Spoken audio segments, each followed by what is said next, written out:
ज़ेर साहब ये सवाल है रुमाना साहबा लंदन से। वो कहती हैं क्या रोज़े के दौरान खाना बनाते हुए थोड़ा सा टेस्ट करके कुली कर देना ठीक है? नहीं, बिल्कुल नहीं। और इसके बारे में मैं ये वजाहत करना चाहता हूँ कि हमारे मौजूदा इमाम सैयदना हज़रत अक़दस अमीरुल मोमिनीन खलीफतुल मसीह ख़ाम सैयद अला बिन नस्ल अज़ीज़ ने बड़ी वजाहत के साथ फरमाया कि कोई नहीं, उसकी इजाज़त नहीं है। ये ऐसे कोई अगर कम ज़्यादा नमक हो जाए तो कोई ऐसी मजबूरी नहीं है कि उसके लिए टेस्ट करके किया जाए।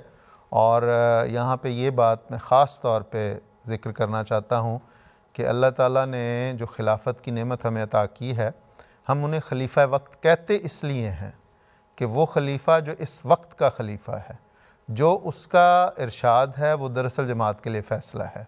इसलिए बाज़ लोग बाज़ औक़ात पुराने निकाल के कोई बात कर देते हैं, तो उन्हें ये याद रखना चाहिए कि हम खलीफ़ा वक्त इसीलिए उन्हें कहते हैं कि इस वक्त के वो खलीफ़ा हैं, जो वो फ़ैसला करें वही जमात के हर फ़र्द के लिए काबिल अमल है और काबिल इताअत है।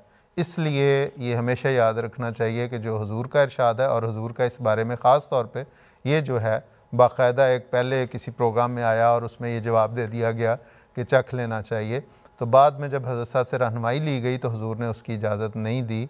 और हुज़ूर ने बल्कि एक मिसाल फरमाई, हुज़ूर ने फरमाया कि बाज़ लोग कहते हैं कि जी इलायची मुँह में डाल के उसे फेंक दिया, चबा के फेंक दिया जाए, तो वो भी इसी तरह। और इलायची तो मुंह में डाल के चबा के फेंक दी जाए तो उससे तो प्यास ही ख़त्म हो जाती है और मुजाहिदा ख़त्म हो जाता है। इसलिए इस किस्म की जो बातें हैं उनकी रोज़े में इजाज़त नहीं। जी ठीक है।